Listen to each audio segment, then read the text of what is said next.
Selamat datang saudara-saudari. Hari ini kita mau mendengar Yesaya babak ke-19. Allah akan menghukum Mesir dan Mesir akan menyembah Tuhan. Mari kita mendengarnya dengan teliti.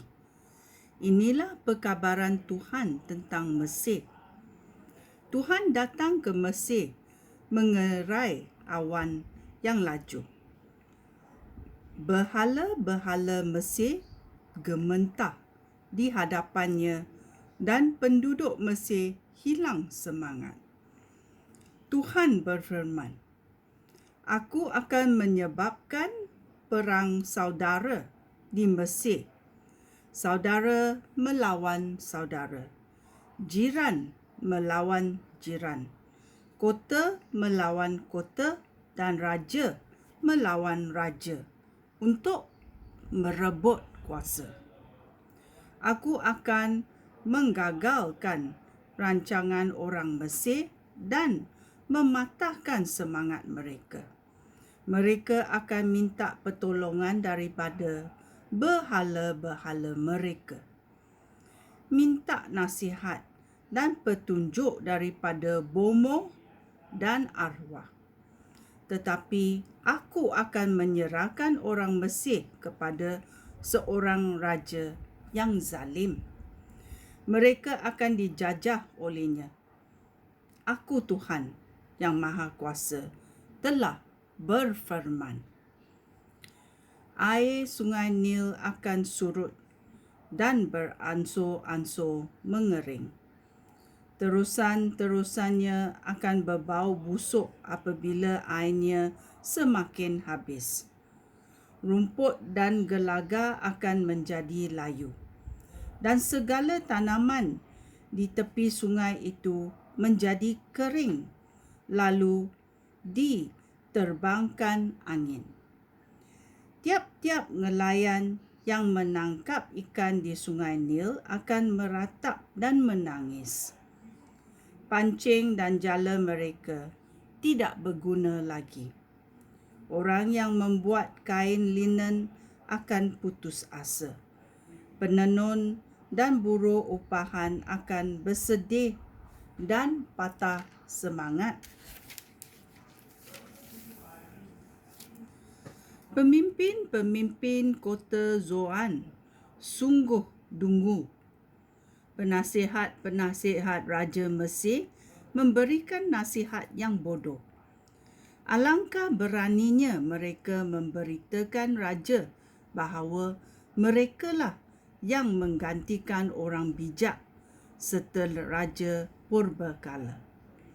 Hai Raja Mesir, di manakah penasihat raja yang bijak-bijak itu? Mungkin mereka dapat meramalkan rancangan Tuhan yang Maha Kuasa bagi Mesir. Pemimpin Zoan dan Memphis sungguh bodoh. Seharusnya mereka memimpin bangsa itu, tetapi mereka telah menyesatkan bangsa itu. Tuhan sengaja menyebabkan mereka memberikan nasihat yang mengelirukan.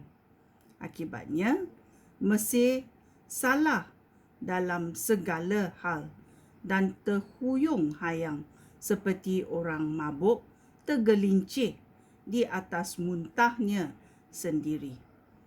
Tiada sesiapa pun di Mesir dapat memberikan pertolongan, baik yang kaya ataupun yang miskin, yang terkemuka ataupun yang tidak. Mesir akan menyembah Tuhan, ayat 16. Masanya akan tiba apabila orang Mesir akan menjadi seperti wanita yang penakut.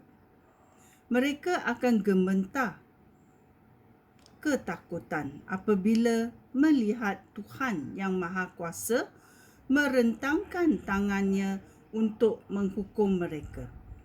Orang Mesir akan menjadi takut terhadap Yahuda tiap-tiap kali mereka diingatkan kepada keputusan Tuhan yang Maha Kuasa tentang mereka.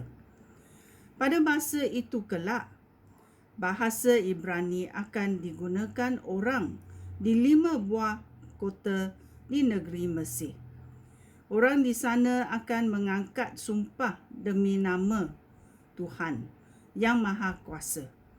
Salah sebuah kota itu akan dinamakan Kota Matahari.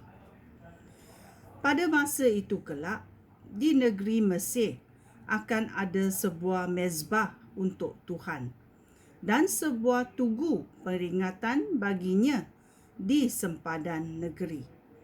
Mezbah dan tugu itu akan menjadi lambang hadirat Tuhan yang Maha Kuasa di Mesir.